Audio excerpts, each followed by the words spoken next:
This is Morgan McGee, Greatest is Reward. These are the following men who did all the heavy lifting. John Levy, my lunch break. Please go look at their channels. They're great guys.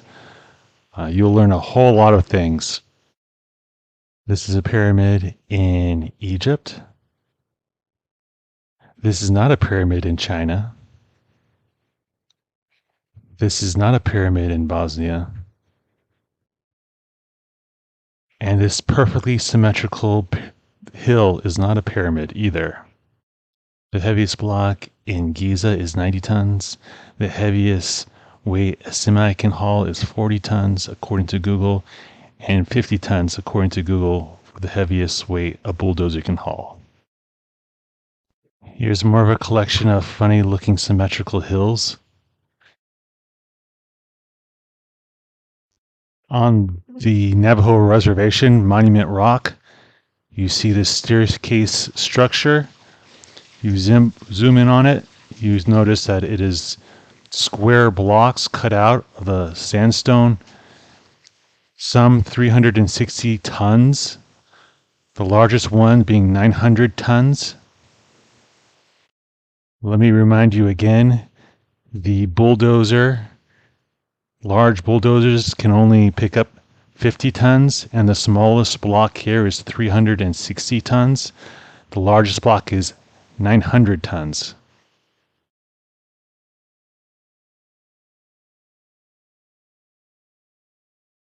If you do believe these perfectly symmetrical hills are completely natural, set by the wind, you should probably stop the video right now because we're going to Crazy Town. If you believe we can move 900-ton blocks with a horse and buggy, you should stop the video right now. I want you to put on your thinking caps and look at these structures with the same cynicism that you heard that we moved 90-ton blocks with horse and buggy or with wooden logs and mud across a desert. Look at these structures. St. Louis World's Fair, Chicago's World's Fair, Paris World's Fair. Chicago's World's Fair, you look at that statue down there, that's solid granite.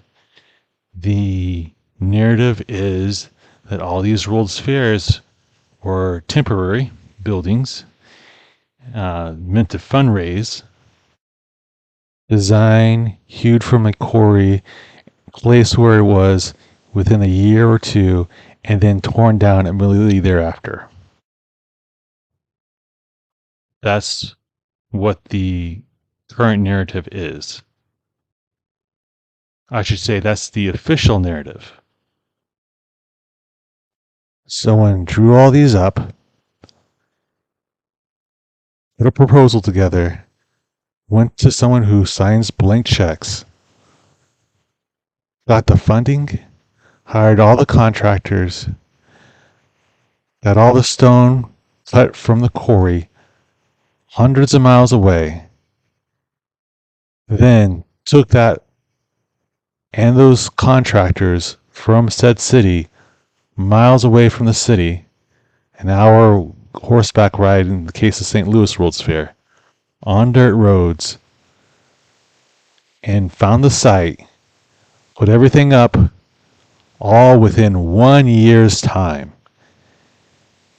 Hewed, chiseled, all to perfection in all 1 year's time. View these structures again.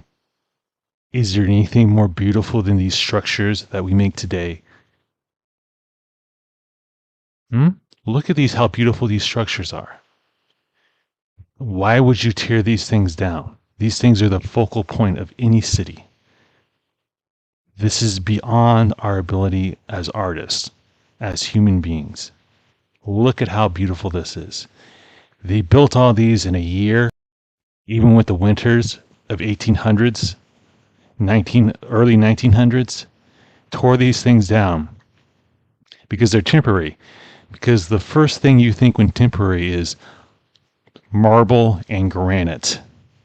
From far away, where there is no quarry of marble or granite, across dirt roads, because all these structures had dirt roads, period.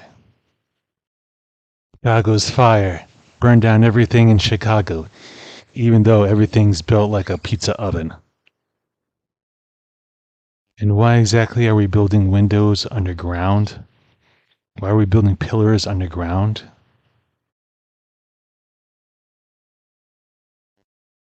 I would build some roads, maybe a hotel, a grocery store, before I built a monument in the middle of nowhere. The Washington Monument. We are not capable of building these structures. We're capable of building these modern travesties. Glass blocks. Urban sprawls that turn into traffic jams, that turn into white flight, that turn into not knowing your neighbor and driving in your car 15 minutes to work. That's what we're capable of. We're not capable of actually planning things out. We don't have long-term thoughts. Our plans die with us. Let's go a step further. This is a dragon on a map. This is also a dragon. And this is a dragon as well.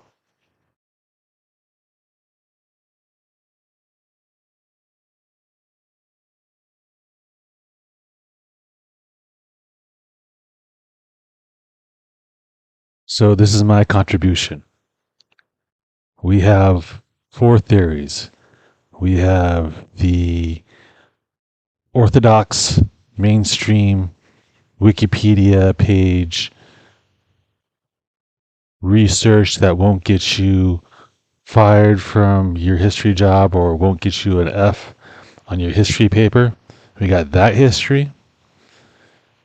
We got the Tartarians, a group of people that were somehow more advanced than us and in Russia and then vanished.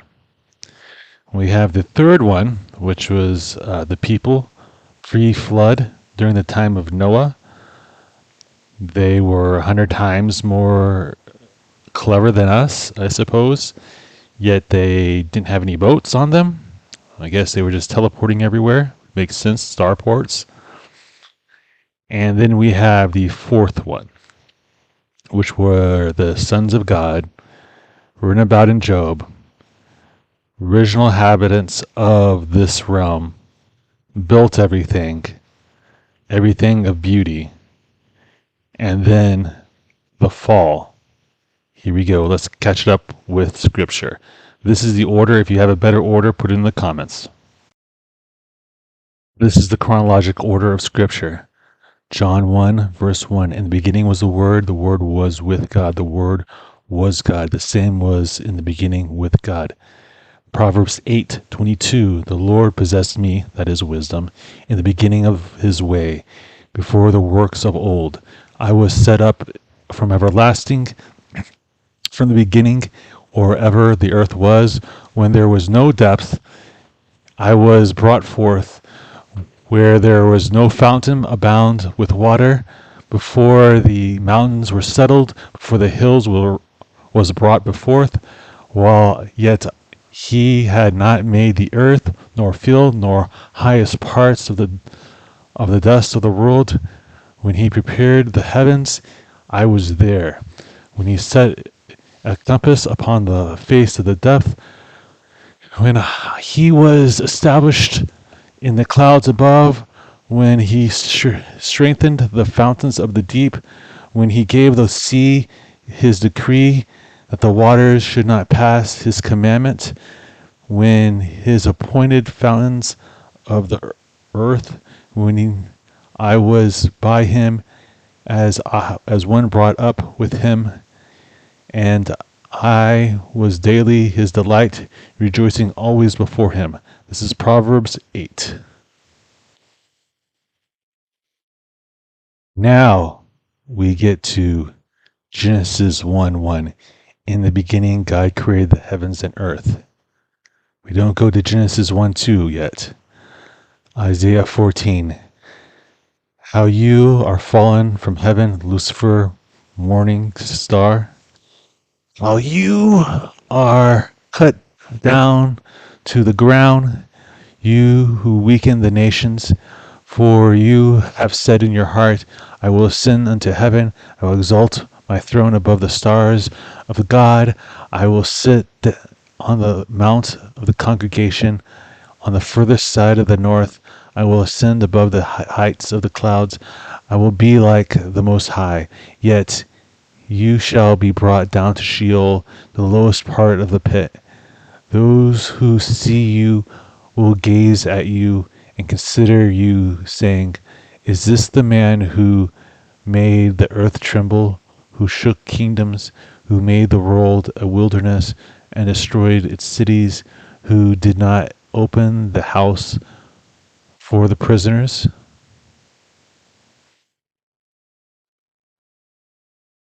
Now you can interpret this a few ways.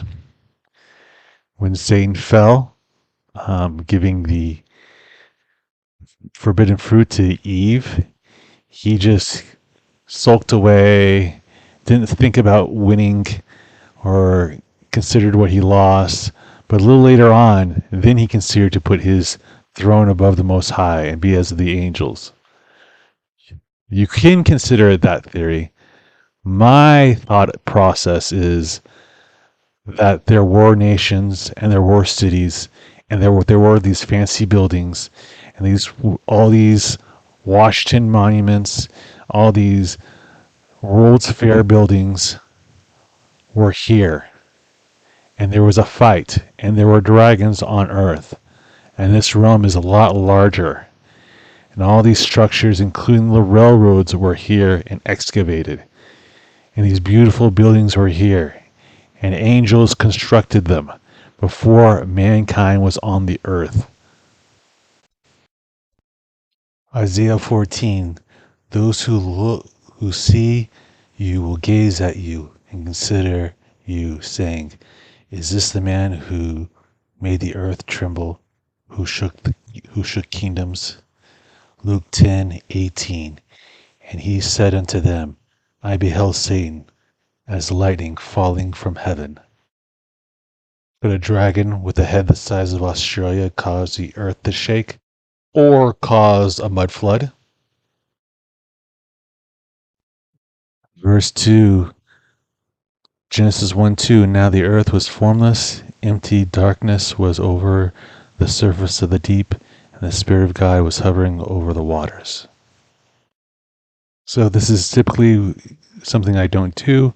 This was a bit of a passion project of mine, attaching the gap from Chuck Messler to the Tartarian mud flood research. I really enjoyed this project. I hope you guys did too. There's a lot of interesting things. Go check out my lunch box, my lunch break, and John Levy. They're great YouTubers. They'll teach you a whole lot of interesting things. Smorgan Me, Greatest is Reward. Please go check out those other guys' YouTubes. They did all the heavy lifting.